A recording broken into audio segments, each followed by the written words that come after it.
From close allies to rivals, the United Arab Emirates says it's pulling its troops out of Yemen. That's after an ultimatum by the Saudi-backed Yemeni Presidential Council. After a decade of alliance, what's triggered this rupture? And where does it leave its plans in war-torn Yemen? This is Inside Story.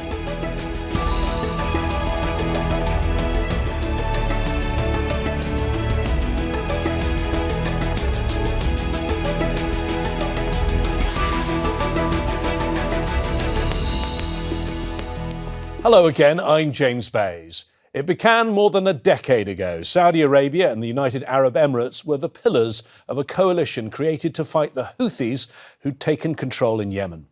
Over the years, that mission failed. Then the UAE set out to pursue its own long-term interests by supporting and arming a group called the Southern Transitional Council in the south of Yemen. Many accuse Abu Dhabi of creating a de facto breakaway power there with the aim of splitting the country in two. But Riyadh stepped in to disrupt what it saw as a national security threat after the council took control of areas close to its borders. The UAE was given 24 hours notice to leave Yemen, which it agreed to. But will that end the standoff between the two Gulf countries, and what does it all mean for the future of Yemen? We'll discuss all of this with our guests in a moment, but first this report from Imogen Kimber. Protests in Yemen's strategic southern port of Aden against the United Arab Emirates removing its remaining forces from the country. The UAE is responding to a call by the internationally recognised and Saudi-supported government in Sana'a. While we appreciate the previous role the UAE played as a member of the coalition, unfortunately it has become directed against our great people, as evidenced by its explicit support for the rebellion and its encouragement of internal strife. Yemen's Presidential Leadership Council is an 8-member collective created in 2022 as a power-sharing mechanism backed by Saudi Arabia, as is the call for the UAE to leave Yemen. Both Saudi Arabia and the UAE have been fighting the Houthis in Yemen and are technically part of the same coalition.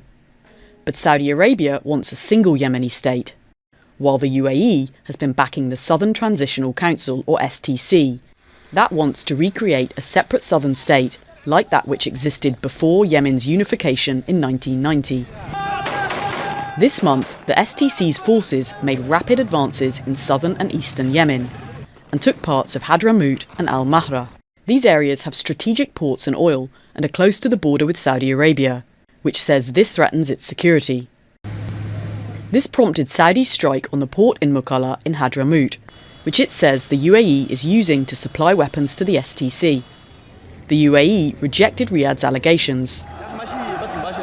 And although it is pulling out its remaining troops, it hasn't said whether it will stop funding the STC that aims to keep fighting for the south. Tensions between the two regional powerhouses are extremely high. Stability in Yemen is under threat, and because of its location, so is access to the Red Sea and the Bab el-Mandab Straits that's crucial to global shipping. Imogen Kimber, Al Jazeera for Inside Story. Well, let's bring in our guests to discuss all of this further. From Riyadh, we have Abdul Aziz Al-Ghashian, is a senior non-resident fellow at the Gulf International Forum. From Cairo, Al-Hada Suleiman is the Southern Transitional Council's Foreign Affairs Community Liaison.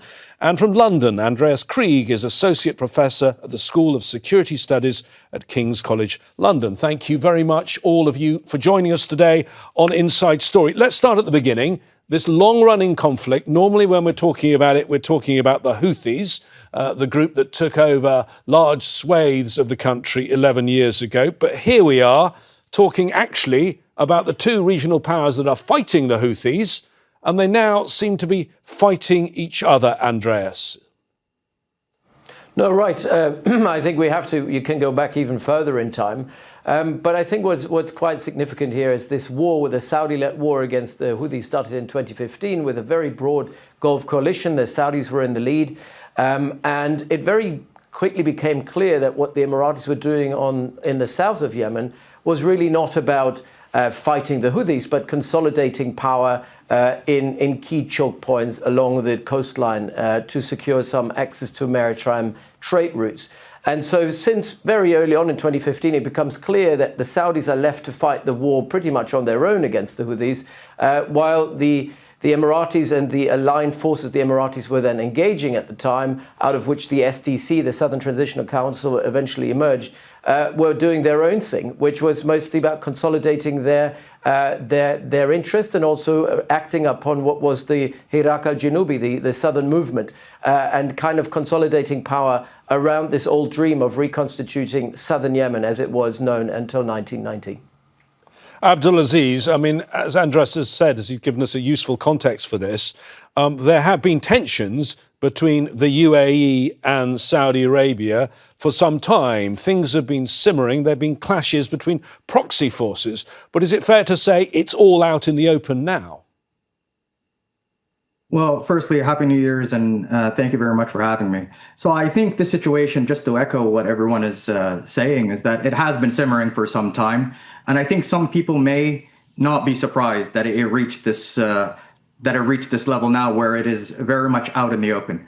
Personally, I was someone who was debating when maybe this will take place. I saw the situation and the rhetoric with both states gradually kind of begin to point the finger at each other on some things. And then it just seemed to me that this could be a matter of time till it really spills out into the open, and then the public, or I won't say the official discourse, begins to then change. The whole non-official discourse was there for some time, but the official discourse is something that we have to also look at, because it really signifies a particular juncture.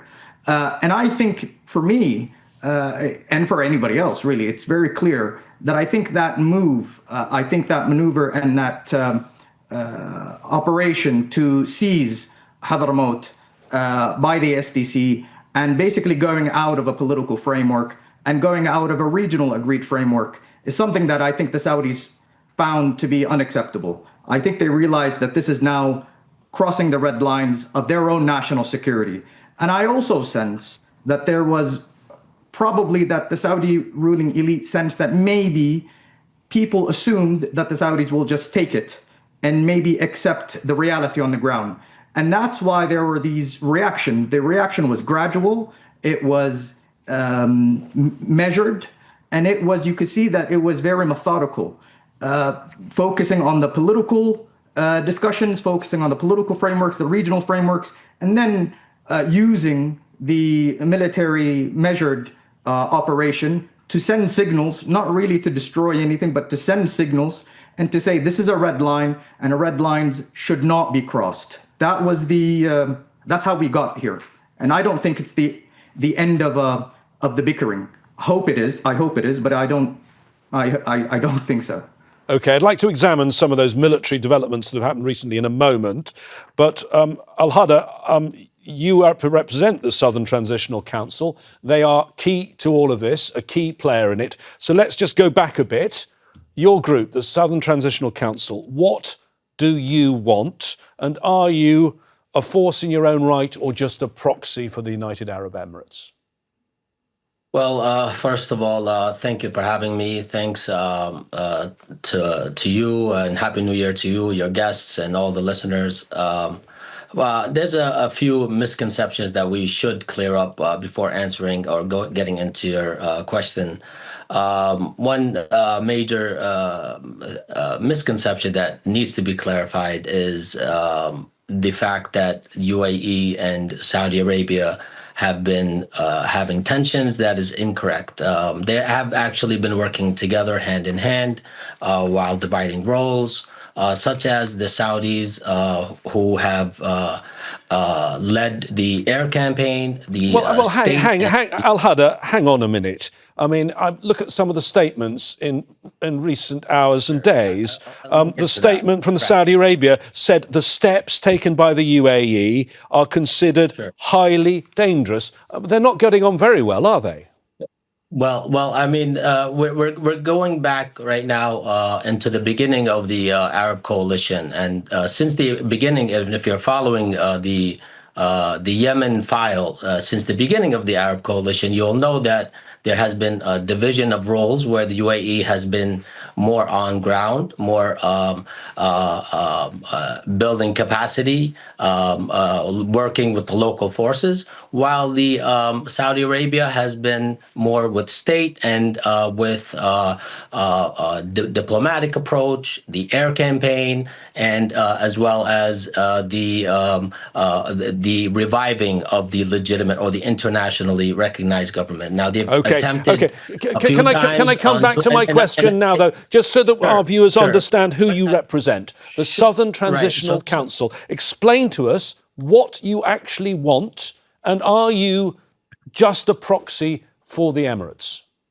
Well, here's the thing, and the other misconception that I was getting to is that the Southern movement has been there long before the UAE or the Arab coalition, and the Southern movement dates back to the '94 Civil War, which became an outright occupation, and then a Southern movement had an uprising in 2007, and then ever since then it just has been growing and growing. Those calls for secession have been growing since then. And then when the 2014 coup happened in Sana'a, that became the opportunity for Southerners to become a resistance, and that gave birth to a Southern forces, which then gave birth to a Southern political body.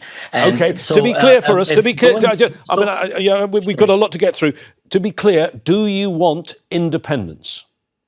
Of course, STC has been a major component and a viable partner to the legitimate government while upholding their goals and their demands by upholding the people's aspirations, which is to gain their self-determination and independence.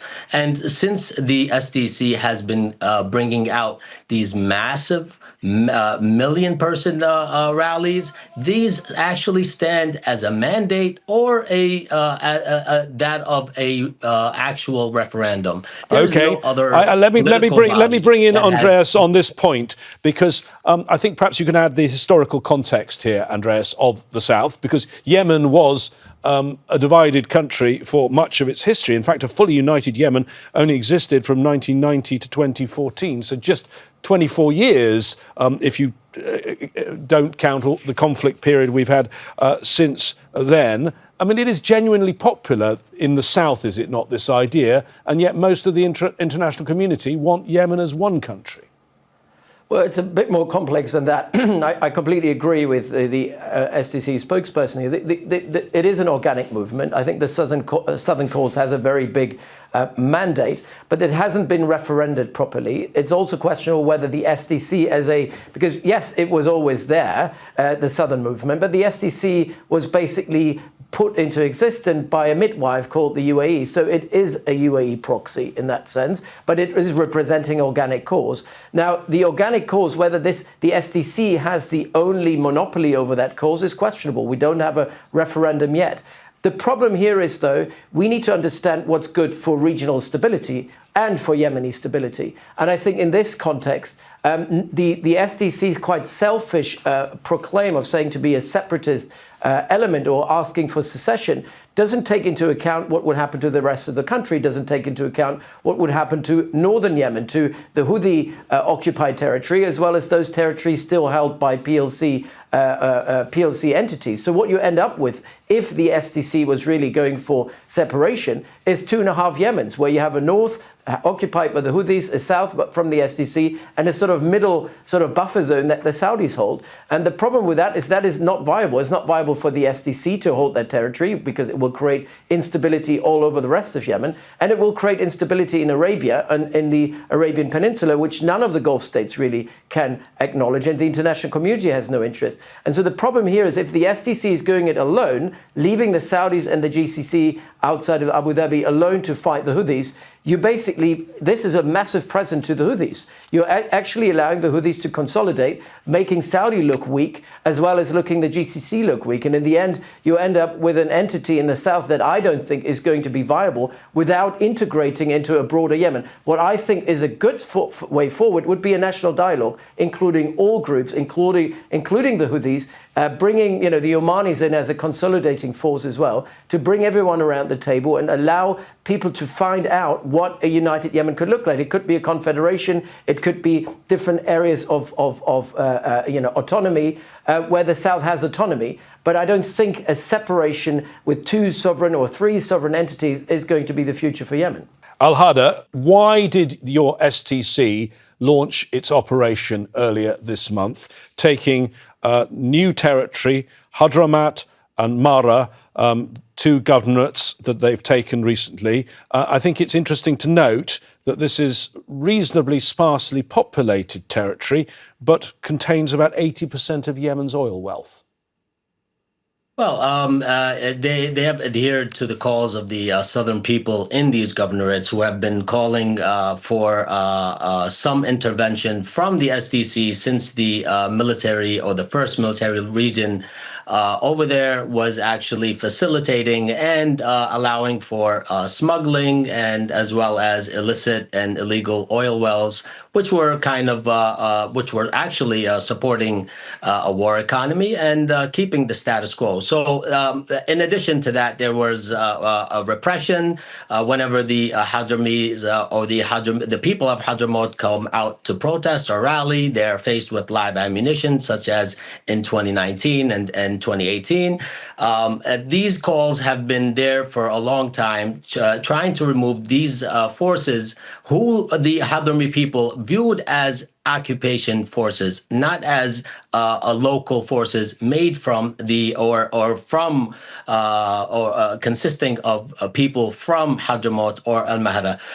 The recent calls were dire. In addition to that, and going back to the UAE and SDC connection and partnership, in addition to the KSA, which is the leading force of the Arab coalition, You're talking, just to be clear, you're talking about the Kingdom of Saudi Arabia. That abbreviation, to be clear to everyone. And on that, let me bring in Abdul Aziz.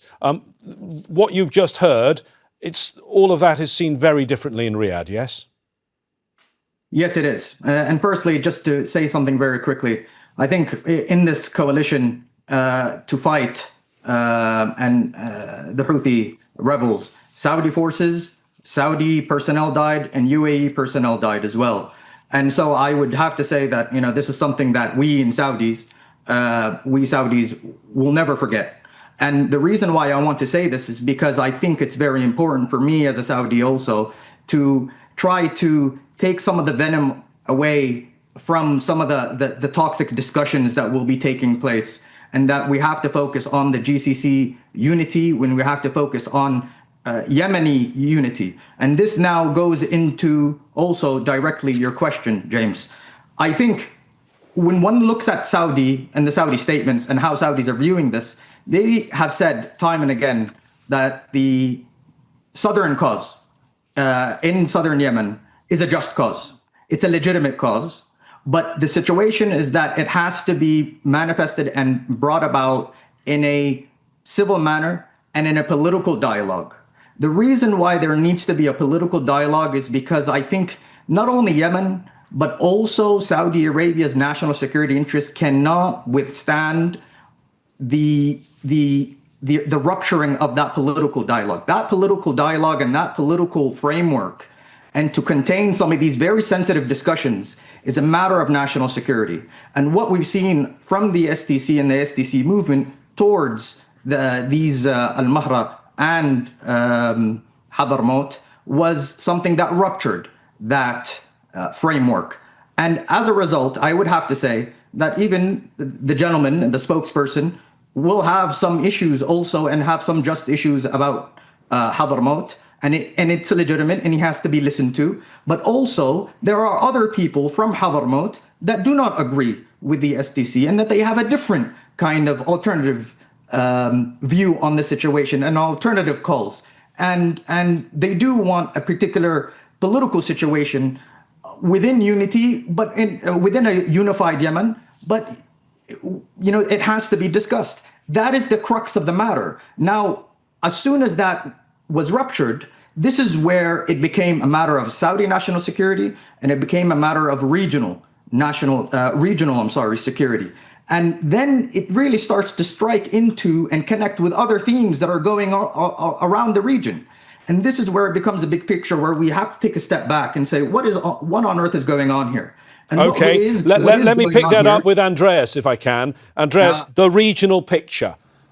This is not, is it, only a question of Yemen? For example, the UAE denies it, but most experts say there's plenty of evidence to show that the UAE is actively supporting the rapid support forces in Sudan. The Saudis strongly oppose the RSF, so then you've got two wars where they now seem to be on different sides. And it's not just that, is it? No, absolutely right. And what happens in Yemen has to be seen in the wider context of what I describe as the Axis of Secessionists. What we've seen the Emiratis doing since the Arab Spring is very systematically building multi-layered networks of networks in various countries where they try to embed local armed violent non-state actors into a more or less organic cause. And they've been trying to do this in Libya. They started in Libya. They've done it obviously in Yemen. They've done it in Sudan. They're doing it in various breakaway regions in Somalia, most prominently in Somaliland. And what they've created is a regional network. And why I call it the Axis of Secessionists, because it's very similar to the axis that the Iranians have built, the Iranian Axis of Resistance, because it's also based on networks of logisticians, of financiers, of mercenaries, of obviously non-state actors, violent and not violent non-state actors, and commodity traders. And if you put all of this together, then the SDC is also a part of this. The war in Yemen is part of that, because mind you, it was RSF fighters who were brought in to fight in Yemen against the Houthis early on. So this axis is all connected. It's all connected all the way up to Libya. And so in this axis in itself is building a regional order that leaves Turkey, that leaves Saudi Arabia, it leaves Qatar, it leaves Egypt outside of that order. It's an order that includes the Israelis, because obviously the SDC has had contact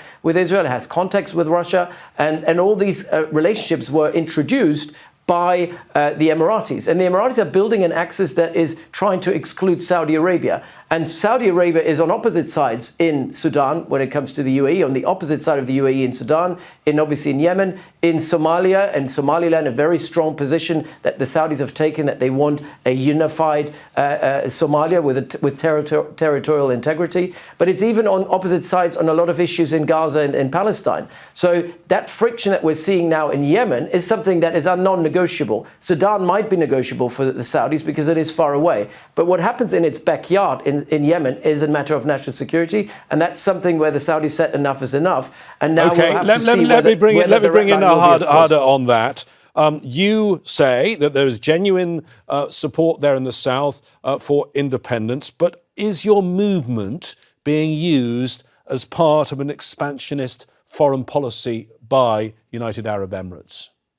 Of course not. And I just clarify as well, any footprint that the UAE and the SDC or the UAE SDC partnership has already liberated the areas from the Houthis or from the Houthi stronghold, just like in the southern governorates back in 2015, which was done and as efficient as possible, as well as dismantling all the extremist cells. So any UAE SDC partnership also means a UAE SDC Saudi Arabia partnership, because now the misconception that everyone else is also announcing is that the partnership with the SDC means that you are now anti-Saudi Arabia, and this is incorrect. SDC has been adhering to all Saudi Arabian calls, has been adhering to all dialogue, all peace processes, as well as all of the conferences that the Saudis have commenced. And okay, Abdulaziz, I see you want to get in. Your comment on that? Yeah, well, I wish that was the case. Had it been the case, the Saudis would not have used the force that they did. This is what I will just say. I mean, I don't want to go into enter into a cyclical discussion, but the reason why Saudi Arabia did what it did, and it used the measured force that it did, was to show that, listen, This is not in accordance with Saudi Arabia, and this is not in accordance with the national security interest of Saudi Arabia and Yemen. It was not, and they have made that clear. So while I appreciate what the gentleman is trying to say, and I respect him personally, I have to say I disagree. There was no coordination. And had there been no coordination, then why was there the two boats that were leaving and going into Al-Makalla had turned off their radars? I think there was a conviction from the Saudi leadership that this is now going out of control, that this is now going out of the process that was agreed upon. And now there has to be reminders and basically put force, there has to be a robust response to make sure that everyone goes back to that framework and that Saudi Arabia now will use that framework and operate within that framework. The framework is crucial. Let me bring in Andreas, because there's another element we haven't spoken about, which is the response of the rest of the international community and also the US and some of its Western partners. They are partners with the UAE and they're partners with Saudi Arabia. This is a tricky issue, is it not? What should they do to avoid further escalation in Yemen and beyond? Well, let's be clear here. I mean, a consolidated, united Yemen with territorial integrity and sovereignty is what the international community widely wants. It's really only Israel and the UAE who are the odd ones out, and particularly the UAE are the odd ones out. They're the elephant in the room on all of this. The Omanis, who obviously share the other land border, are a very important broker in Yemen and work very closely with the Saudis and also support the Saudi claim for a united Yemen and saying this is the only way forward to create stability. The rest of the GCC take a similar position. The Arab world takes a similar position. The United States is in between. They obviously mostly, in the UK as well, they're very much focused on the Houthi issue, but they also understand, the UK position and the US position is we need to fight the Houthis, and the only way we can do this, the only way we contain them, is if we have territorial integrity. Having a breakaway region now is not in the interest of the international community. And so there's been heavy lobbying going on. Obviously, the STC has been lobbying, the UAE have been lobbying, and the UAE have been paying for a lot of that STC lobbying here in London and in Washington to make a case for the southern cause and southern separation. But actually, that has fallen on deaf ears across the international community. Now, it's up to the Saudis to use their convening power internationally, which the UAE, I don't think, have at the moment, because they are the odd one out. The Saudis have convening power now to bring people around the table and say, here is a strategy forward of how we can build this dialogue, and not just talk about dialogue, but actually have the dialogue and have a plan on the table to negotiate. OK, thank you very much. And thank you to all of our guests today, Abdulaziz Al-Ghassian, Al-Hada Suleiman and Andreas Krieg. Remember to watch Al Jazeera's ongoing coverage of this story with more context and analysis on aljazeera.com. If you have views on this subject, go to our Facebook page. That's facebook.com/AJ Inside Story, or on X, we're at AJ Inside Story. Wherever you're watching this from will determine whether you're still in 2025 or you've already reached 2026. Either way, on behalf of all the team, may I wish you a prosperous and healthy new year ahead. Bye-bye for now.